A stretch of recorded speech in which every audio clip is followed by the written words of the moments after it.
عزو سلامتنا بتاعكم زغوركم تعزفتي كما يتوعلون لو مربع فرق معلتن فرقان سلا لوزينا مسنادون فيلم لنا نمكتالكم بخبر زعدم يرمياس قبروا عليه فلما ارستاتو تمالي اب موشه ماكرات بس قبر مرمراتات 23 سبات بكورونا متكافم ترغاغيتو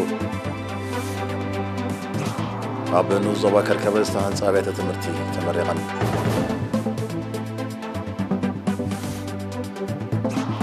اب قدقد بوحي استبلاشوه عقماتن قراوت يصقنا الله حبرات افريقيا بالنت مالي ابت حبرات كم زون زفه افليتو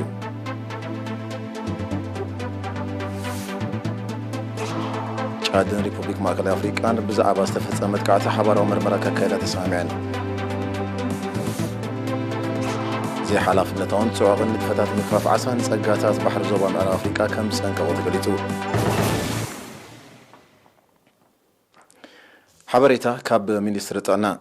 تمالي حدا جنبوت اب موشبي ماكلات زوباتات ماكلن دون بسغبره ناي لابراتوري مرمراتات 23 زيغاتات بكورونا فيروس ملكافهم ترغاغيطلو نساتهم دما 22 اب اسمرا زوبا ماكل حنت دما اب مندفرا زوبادو توشبوم صنحيوم اذا خمزيلون كله اب زوبا ماكل اب هوسبيتال تعقبهم كنكن كغبرلهم صنحو كلتا زيغاتات حاويهم تفانيم الله بزي مسرت تقلالا قطري بكورونا فيروس تلخو زيغاتات كساب تمالي 4114 بصحلو 3855 كابزيوم حاويوم استفانو 14 بمستفليو 248 دما غنا اب هوسبيتالات تعقبهم زركبوم مينستر طعنا حد سنه 2021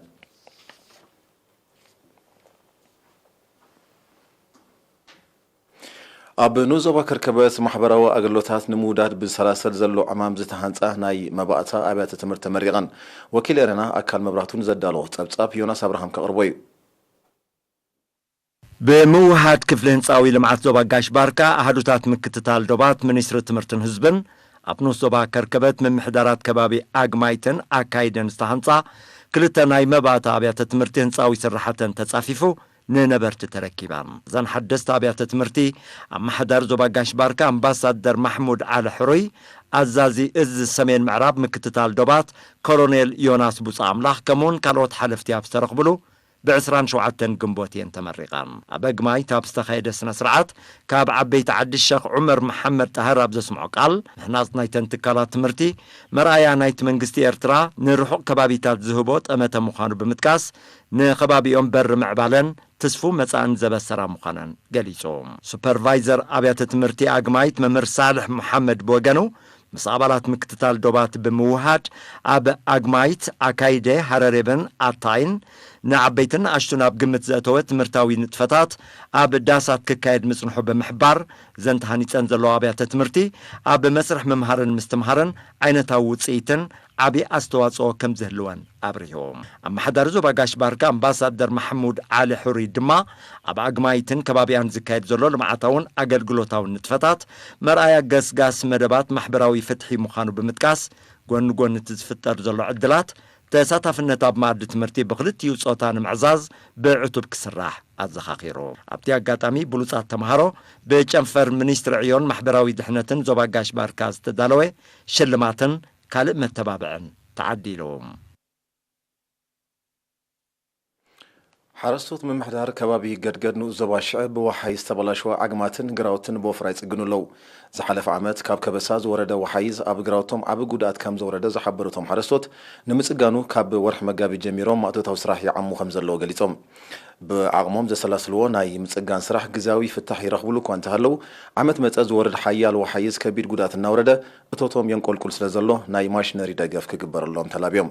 تماساسال وفراتات اب سفراليه كابيتات نايتن زوبا يكايد كم زلو زحبره نتسرح زكاتاتل زلو حلافي احدو مكتل بروجكتات اتو تسفاينا مريم اتي وفراتات قدمي كرامات مجمارو نخزازم اب ممحدارات كبابي قدقد تيلوك سمينن دوبن منشب معالتاوي لعلي 600 عقم سبنا وفر ينطف كم زلو افليتو زاغيت بتقلالا لعلي 2 كيلومتر عقمات كم تسرح اتحبريتها ينصر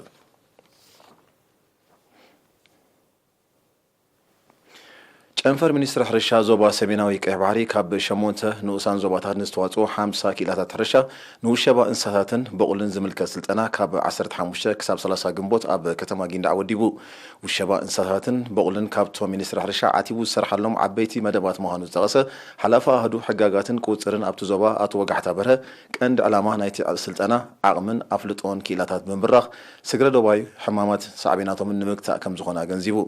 ኣብ ዞባ ሰሜናዊ ቀይ ባህሪ ምስ ክራማት ባሕሪ ካብን ናብን ዝንቀሳቐሳ እንስሳታት ስለ ዝህልዋ ምልባዕ ሕማማት ንምክልኻል ሰማል ቅድሚ ዝኣገረ ጥንቃቐ ገብሩ ፀዊዑ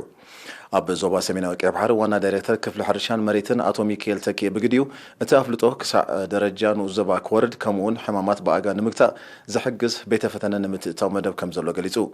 ኣብ መወዳእታ ማሕዳሪ ንኡስ ዞባ ጊንዳዕ ኣቶ ዑመር ያሕያ ሰልጠንቲ ንዝቐሰሞ ፍልጠት ብግብሪ ምስ ሰርሕሉን ምስ ናብ መሳርሕቶም ምስ ዘሳግሮን ጥራይ ውፅኢታዊ ከም ዝኾን ብምሕባር በቢግዚኡ ዝወሃብ ዘሎ ኣስተምህሮታት ውፅኢታዊ ይርከቦ ስለ ዘሎ ብሰፊሑ ክድፋኣሉ ተላብዩ ክፍሊ ኣገልግሎት ሕጋጋትን ቁፅፅርን ሚኒስትር ሕርሻ ኣብ ወርሒ መጋቢት 2021 ኣገዳስነት ውሸባ ብቁሊ ኣብ ምቁፅፃር ባልዓትን ውሸባ እንስሳታትን መሰልቶምን ብዝብል ኣርእስቲ ብሃገር ደረጃ ናይ ኣሰልጠንቲ ስልጠና ኣብ ኣስመራ ወዲቡ ምንባሩ ይዝከር ዝኸበርኩም ተዓዘብቲ ዝስዕብ ኣህጉራዊ ዜና እዩ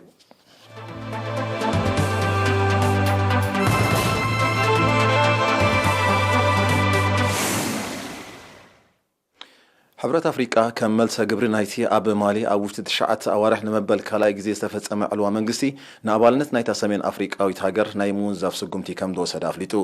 እቲ ሕብረት ብሓደ ሰነ ኣብ ዘውፅኦ መግለፂ ኣብ ሪፐብሊክ ማሊ ንቡር ቅዋማዊ ምሕደራ ክሳብ ዝረጋገጽ ንተሳትፎ ናይታ ሃገር ኣብ ዝኾነ ንጥፈታት ኣካላቱን ከም ዘወንዘፎ ሓቢሩ ቁጠባዊ ውድብ ሃገራት ምዕራብ ኣፍሪቃ ማለት ኤኮዋስ ኣቐዲሙ ተመሳሳሊ ስጉምቲ ከም ዝወሰደ ዝዝከር እዩ ኣብ ማሊ ዕልዋ ንዝፈጸመ ጉጅለ ሰራዊት ዝመርሕ ኮሎኔል ኣሳሚ ጎይታ ብቅዋማዊ ቤት ፍርዲ ናይታ ሃገር ካብ ፕሬዚደንት መሳገር መንግስቲ ኮይኑ ከዓዩ ስልጣን ከም እተዋህቦ ይፍለጥ እቲ ጉጅለ ሰራዊት ብንመሳገር መንግስቲ ማሊ ክመርሑ ተመዚዞም ንዝነበሩ ፕሬዚደንት ባህ ንዳውን ቀዳማይ ሚኒስተር ሞክታር ዖንን ካብ ስልጣን ከም ዝኣለዩ ምግላጹ ኣይርሳዕን እዩ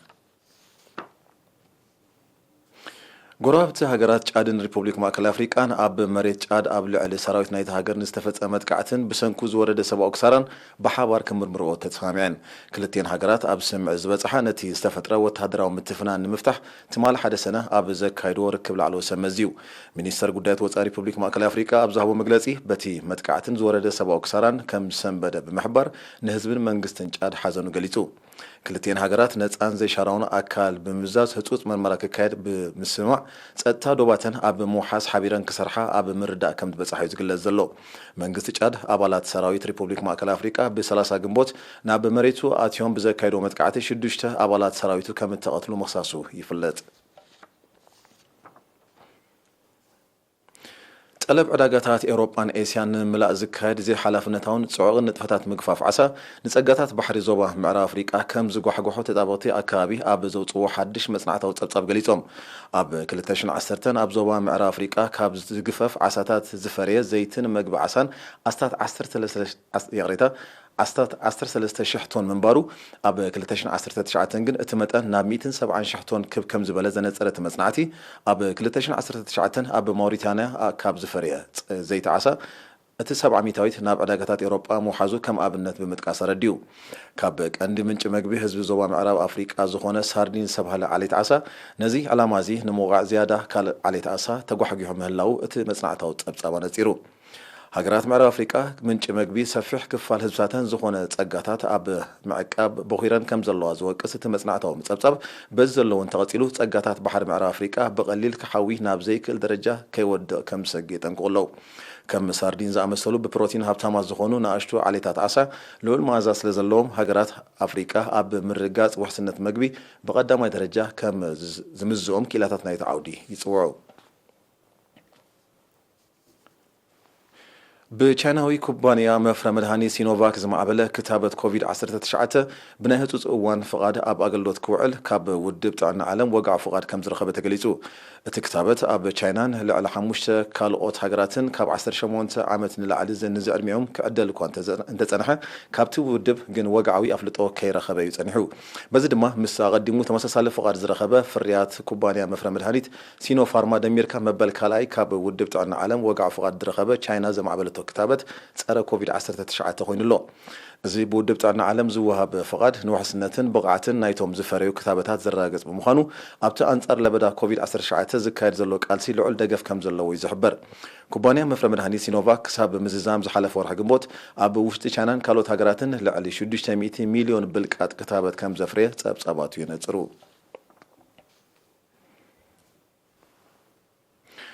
ዋጋ ዘይተጻረየ ነዳዲ ብደረጃ ዓለም ናብ ኣስታት $7 ንበርሚል ከም ዝደየበ ማዕከናት ዜና ቃልሕን ለበዳ ኮሮና ቫይረስ ንምግታእ ተኣውጁን ዝጸንሐ እገዳታት እናፎኸሰ ኣብ ዝመጸሉ ዘሎ እዋን ጠለባት ነዳዲ ከም ዝወሰኸ ከም ሳዕቤኑ ድማ ብገምጋም $4 ንበርሚል ዝነበረ ዋጋ ነዳዲ ብቕልጡፍ ናህሪ ክውስኽ ከም እተረኣየ እቲ ሓበሬታ ኣፍሊጡ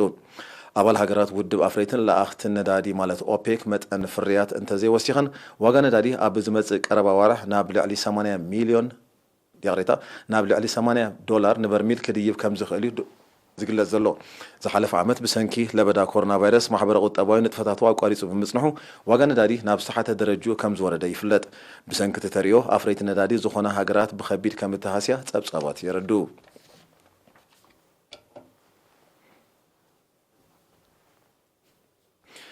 ቱርክን ግሪክን ኣብ መንጎን ዘሎ ፍልልያት ንምጽባብ ክሰርሓ ተረዳድየን ክልቴን ጉዳያት ወጻኢ ሚኒስትራት ጉዳያት ወጻኢ ክልቴን ሃገራት ብ31 ግንቦት ኣብ ከተማ ኣቴንስ ግሪክ ኣብ ዘካየዶ ርክብ ብሰንኪ ጉዳይ እጀታ ዝጸንሐን ዘይምቅዳው ብዘተ ንምፍታሕ ዕቱብ ተበግሶታት ከም ዝወሰዳ ኣፍሊጦም ፕሬዚደንት ቱርኪን ግሪክን ብዛዕባ እቲ ተበፂሑ ዘሎ ምርዳእ ንምዝራብ ዝመጽእ 14 ሰነ ኣብ ከተማ ብራስለስ ኣብ ዝካየድ ኣኼባ ኣባል ሃገራት ስኪዳን ሰሜን ኣትላንቲክ ማለት ኔቶ ከራኸቦ መደብ ኣሎ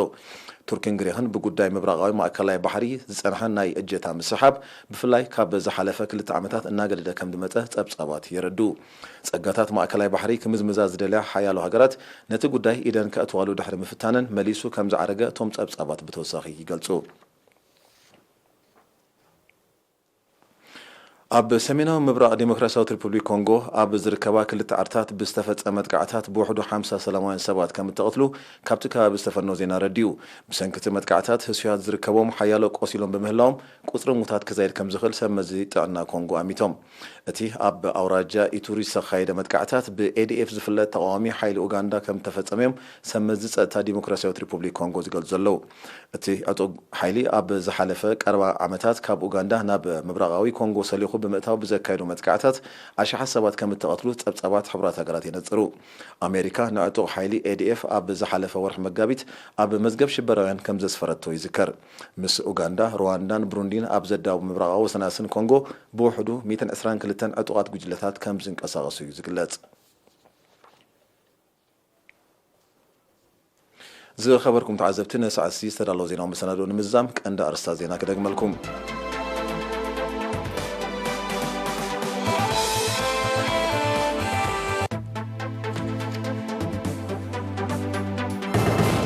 ትማሊ ኣብ ሞሸ ማዕከላት ብዝተገብረ ምርመራታት 23 ሰባት ብኮሮና ምልካቶም ተረጋጊጹ ኣብ ዞባ ከርከበ ዝተሃንጸ ኣብያተ ትምህርቲ ተመሪቐ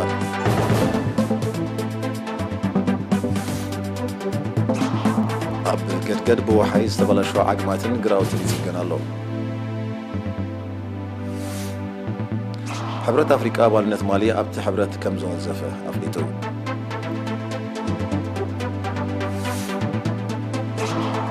ቻድን ሪፑብሊክ ማእከላይ ኣፍሪቃን ብዛዕባ ዝተፈጸመ መጥቃዕቲ ሓባራዊ ምርመራ ተካይዳ ተሰማሚዐን ዘይሓላፍነታውን ጽዋቕን ንጥፈታት ምግፋፍ ዓሳ ንጸጋታት ባሕሪ ዞባ ምዕራብ ኣፍሪቃ ከም ዝጸንቀቑ ተገሊጹ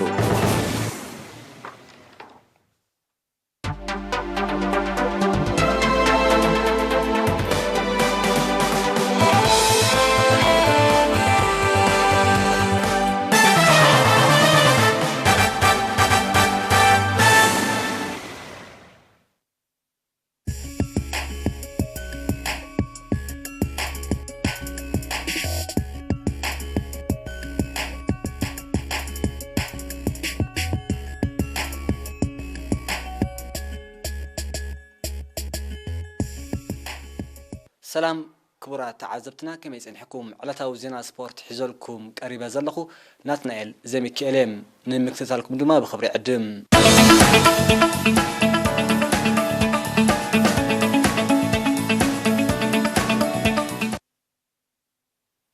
ኣብ ከተማ ዓዲ ቀይሕ ብምኽንያት መበል 30 ዓመት በዓል ናጽነት ኤርትራ ማለት 24 ግንቦት ዝተፈላልዩ ስፖርታዊ ንጥፈታት ተሰላሲሉ በዚ መሰረት በፌደሬሽኑ ዞባ ዓዲ ቀይሕ ዝተወደበ ጽወታታት ኩዕሶ እግርን ጉያን አትሌቲክስን አካል ናይቲ መደብ ነይሩ ቤት ትምህርቲ ቋሓይቶ ቅድስት ሃና ማዓማ ሓዘን ድማ ተሳቲፈኖም ኣብ ውድድር አትሌቲክስ ጾታ ደቂ ተባዕትዮ ናይ 1500 ሜትሮ ቀዳማይ ዓብደላ ስዒድ ካልኣይ ሓፊዝ ሙሳ ሳልሳይ አቤል ዘቢብ ክኾን ከለው ኣብ ናይ 800 ሜትሮ ደቂ ተባዕትዮ ቀዳማይ ሓበን መብራህቶም ካልኣይ ኢሳቅ ዮርዳኖስ ሳልሳይ ዓብዲ ዑጽገን ኣብ ናይ 800 ሜትሮ ደቂ ኣንስትዮ ቀዳሚት ሊድያ አብርሃም ካልኣይቲ ግርማዊት ሓጎስ ሳልሰይቲ ሰሰን ለገሰ ኣብ ናይ 400 ሜትሮ ደቂ ተባዕትዮ ቀዳማይ መሐመድ ሓሰን ካልኣይ ዓድል ዑመረዲን ሳልሳይ ኢብራሂም ዓብደላ ኣብ ናይ 400 ሜትሮ ደቂ ኣንስትዮ ቀዳሚት ኮኸብ ዮሐንስ ካልኣይቲ ሶሊያና ክብሮም ሳልሰይቲ ድማ ሄርሜላ አብርሃ ብምዃን ተዓዊተን ኣብ ዓውዲ ስፖርት ኩዕሶ እግሪ እንክርአ ኣብ መንጎ ሰለስተ ቤት ትምህርትታት ማዓማ ሓዛ ቅድስት ሃና ቋሓይቶን ንዋንጫ መን ሓለፈ ዕጫ ተገይሩ ድሕሪ ቤት ትምህርቲ ቋሓይቶ ብደቂ ኣንስትዮ ደቂ ተባዕትዮ ንዋንጫ ሓሊፋ ኣብ ናይ ደቂ ተባዕትዮ መንጎ ቅድስት ሃናን ማዓማ ሓዛን ንዋንጫ መን ሓለፈ ዝገበሮ ግጥም ቤት ትምህርቲ ቅድስት ሃና ንማዓማ ሓዛ 3 በሓደ ተዓዊታትላ ብደቂ ኣንስትዮ ቤት ትምህርቲ ማዓማ ሓዛ ንቅድስት ሃና ሓደ ባዶ ክትዕወተላ እንከላ ኣብ ተመሳሳሊ ጾታ ናይ ደቂ ተባዕትዮ ንዋንጫ ዝሓለፋ ቤት ትምህርትታት ቋሓይቶ ምስ ቅድስት ሃና ተጻዊተን ቤት ትምህርቲ ቋሓይቶ ድማ ሓደ ባዶ ተዓዊታ በዘካዚ ኣብ ናይ ደቂ ኣንስትዮ ቤት ትምህርቲ ማዓማ ሓዛ ኣብ ልዕሊ ቤት ትምህርቲ ቋሓይቶ 2 ባዶ ከም ዝተዓወተት ህዝባዊ ርክባት ንዞባ ዓዲ ቀይሕ ሰዓዳ ዓብደላ ኣብ ጽሑፋታ ኣነጺራ ሃገራዊ ኮሚቴ ፓራኦሎምፒክ ኤርትራ ንጥፈታት 3 ዓመቱ ዝገምገመ ጉባኤ ብምክያድ ዝምርሓሉ መመሓዳደሪ ቅዋም ኣጽዲቁም ኣብ መኽፈት ናይቲ ብቐዳም 29 ግንቦት 2021 ኣብ ኣዳራሽ ኮሚሽን ባህልን ስፖርትን ኤርትራ ዝተኻየደን ላዕለዎት ሓለፍቲ ኮሚሽን ባህልን ስፖርትን ኤርትራ ኮሚቴ ኦሎምፒክ ኤርትራን ወከልቲ ኩለን ሃገራውያን ፌደሬሽናት ስፖርትን ዝተረኽብሉ ዋዕላ ኣብ ኮሚሽን ባህልን ስፖርትን ሓላፊ ምክትታል ንጥፈታት ኮሚቴ ኦሎምፒክ ፓራኦሎምፒክ ኤርትራን ሃገራውያን ፌደሬሽናትን ስፖርት ኮሎኔል ሰለሞን ስዩም ኣብ ዘስምዑ ቃል ካብ ዝሓለፈ ቀረባ ዓመታት ነቲ ኣብ ዝሓለፈ 10ታት ዓመታት ንጥፈታትን ውድድራትን ፓራኦሎምፒክ ከም ኣካል ሃገራዊ ስፖርት ንምዕባሉ ዝተኸሰረ ዕድላት ናብ ረብሓን ዕቤትን ሃገር ንምውዓሉ ጻዕርታት ክካየድ ምጽንሑ ሓቢሩ ኮሎኔል ሰለሞን ብምቕጻል ኣብ መጻኢ ነቶም ኣካል ዘኽርዑ ጅግንነታዊ ታሪኽ ናጽነት ሃገርና ዝኾኑን ብባህርያዊ ኩነታት ኣካላዊ ጉድለት ዘጋጥሞም ዘለዎ ወነንቲ ፍሉይ ክእለት ዝኾኑ ክፋል ሕብረተሰብ ዝሓቁፍ ዓውዲ ስፖርት ንምሕያል ኣካል ዓለማዊ ስፖርት ንምግባር ብዝለዓለ ከም ዝስራሓሉ ብምምልካት ተሳተፍቲ ዋዕላቲ ሃገራዊ ኮሚቴ ዝምራሓሉ ቅዋም ኣብ ምጽዳቕ ተሳትፎም ከዕዝዙ ተላብዩ ፕሬዚደንት ኮሚቴ ኦሎምፒክ ኤርትራ አቶ ሉል ፍሳሐ ብገደም ኣብ ዘስምዑ ናይ ድጋፍ መልእኽቲ ንጥፈታት ፓራኦሎምፒክ ንምምዕባል ብኩሎም ኣካላት ስፖርት ዓቕሚ ዘፍቅዶ ጻዕሪ ክካየድ ምጽንሑ እንተኾነ ኣብ ዞባውን ኣህግራውን ባይታ ግን ከምቲ ክንከዶ ዝግባእ ከም ዘይሰጎመ ብምግላጽ ንተወዳደርቲ ፓራኦሎምፒክ ኣብ ኩሉ ማሕበራዊ ንጥፈታት ክሳተፉ ናይ ድሌትን ምርጫን ጉዳይ ዘይኮነ ግዴታ ኩሉ ክፋልን ዜጋን ሕብረተሰብ ብምዃኑ ስለምንታይ ንዝብል ጉዳይ ንድሕሪት ብምግዳፍ ንመጻኢ ብውህደት ስራሕን ዝመላላእ ጻዕሪ ኤርትራ ኣብ ዝዓውዲ እዚ ኣብቲ ክትበጽሑ ዘለዋ ቦታ ክትበጽሕን ኣብ መድረኻት ዓለማዊ ስፖርት ግቡእ ቦታ ክትሕዝን ኮሚቴ ኦሎምፒክ ኤርትራ ኩሉ መዳያዊ ጻዕርታቱ ከም ዘዕዝዝ ገሊጹ ፕሬዚደንት ኮሚቴ ፓራኦሎምፒክ ኤርትራ አቶ ሃይሉ አስፋ በገዱ ብውህደት ኩሎም መሻርክቲ ብደረጃ ሃገር ክካየድ ዝጸንሐ ጻዕርን እቲ ዓውዲ ስፖርት ኣካል ዓለማዊ ኮሚቴ ፓራኦሎምፒክ ንምግባሩ ዝካየድ ዝጸንሐ ኣድካምን መስራሓትን በጽሕዎ ዘሎ ደረጃን ብምብራህ በቲ ሃገራዊ ኮሚቴ ቀሪቡ ዘሎ ንድፊ ቅዋም ብኩሎም ተሳተፍቲ ሃናጽ ሓሳባት ተወሲኽሉ ናይ መወዳእታ መልክዑ ክሕዝ ሱታፌ ኩሎም ኣካላት ክዓዝዝ ኣዘኻኺሩ ብድሕሪ ዝዋና ጸሓፍቲ ሃገራዊ ኮሚቴ እቲ ሃገራዊ ኮሚቴ ብውህደት ኩሎም መሻርክቲ ኣካላት ኣብ ዝሓለፈ 3 ዓመታት ዘካየዶ ንጥፈታት ዝጸንሑ ሓጓፋትን ምፍትሑ ክካየድ ዝጸንሐ ኩሉ መዳያዊ ጻዕርታት ዝገልጽ ጸብጸባዊ ዝርዝር ቀሪቡ ኣብ መወዳእታ ኮሚቴ ፓራኦሎምፒክ ኤርትራ ዝምርሓላዊ ንድፊ ናብ ተሳተፍቲ ቀሪቡ ዓሚቕ ዘተን ምይይጥ እንድሕር ምክያዱ ምስ ሕጋጋት ሃገራዊ ኮሚቴ ፓራኦሎምፒክ ንኻልኦት ዓለማውያን ሕጋጋት ስፖርት ብዝሳነ ዝኸዱ ተወሰኽቲ ርእቶታት ተወሲኽሉ ብኩሎም ተጋባእቲ ብምሉእ ድምፂ ጸዲቑ ኮሎኔል ሰለሞን ስዩም ኣብ መዛዘምቲ ዋዕላ ኣብ ዘስምዑ ደምዳሚ ቃል ኣዳለውቲ ናይ ጉባኤ መድረኽ ንጉባኤኛታት ኣብ ዙርያ ምዕባልን ቤትነቲ ዓውዲ ዘካየዶ ምይጥን ዘተን ውጽኢታዊ ፍረ ከም ዝተረኽቦ ብምግላጽ ንጥፈታት ስፖርት ፓራኦሎምፒክ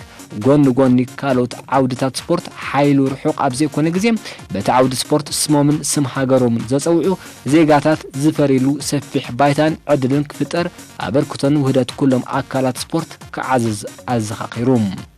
ህዝባዊ ርክባት ኮሚሽን ባህልን ስፖርትን ኤርትራ ካብ ዝሰደድና ጽሑፍ የረድእ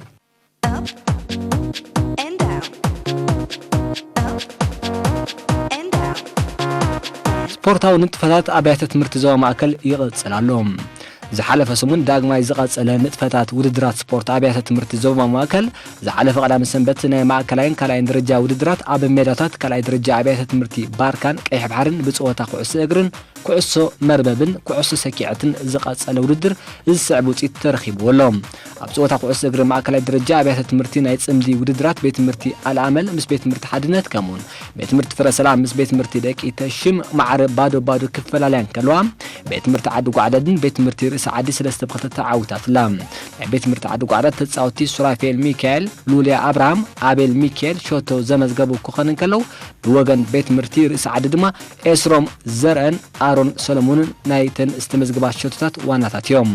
ኣብ ፀወታ ኩዕሶ እግሪ ካልኣይ ደረጃ ኣብያተ ትምህርቲ ደቂ ኣንስትዮ ዝተረኸበ ውፅኢት ድማ ሰንበል ናስመር ሓፈሻዊ 1-0 ክትረታዕን ከላ ሓላይ ንባርካ ብፍጹም ቅላዕ 6-5 ኣሰኒፈነን ኣብ ተመሳሳሊ ውድድር ደቂ ተባዕትዮ ኣስመር ሓፈሻዊ ንኢብራሂም ሱልጣን 1-0 ከምኡውን ባርካ ንሓላይ ብፍጹም ቅላዕ 6-5 ተዓዊተናለን ኣብ ውድድር ኩዕሶ መርበብ ደቂ ኣንስትዮ ሰማዕታት ንዲያ 3-2 ማይ ነፍሒ ንቀይሕ ባሕሪ 3-0 ኣብ ተመሳሳሊ ውድድር ደቂ ተባዕትዮ ድማ ጻዕዳ ክርስቲያን ተኮር ደቕ ሰብን ኣስመር ሓፈሻዊ ብተመሳሳሊ ውፅኢት 3-0 ረቲዐነን ኣብ ውድድር ኩዕሶ ሰኪዔት ደቂ ኣንስትዮ ሰማዕታት ንልምዓት 19-13 ከሰንፈን ከለዋ ኣብ ተመሳሳሊ ውድድር ደቂ ተባዕትዮ ድማ ሰማዕታት ንባርካ 52-34 ብዝኾነ ውፅኢት ዓወት ኣመዝጊቦም በዚ ዝተረኸበ ውፅኢት ድማ ንዋንጫ ደረጃን ዝሓለፈ ኣብያተ ትምህርቲ እዘን ዝስዕባየን ኣብ ኩዕሶ እግሪ ደቂ ኣንስትዮ ኣስመር ሓፈሻዊ ምስ ባርካ ንደረጃ ከምኡ ሰንበል ምስ ሓላይ ንዋንጫ ክጋጠማን ከለዋ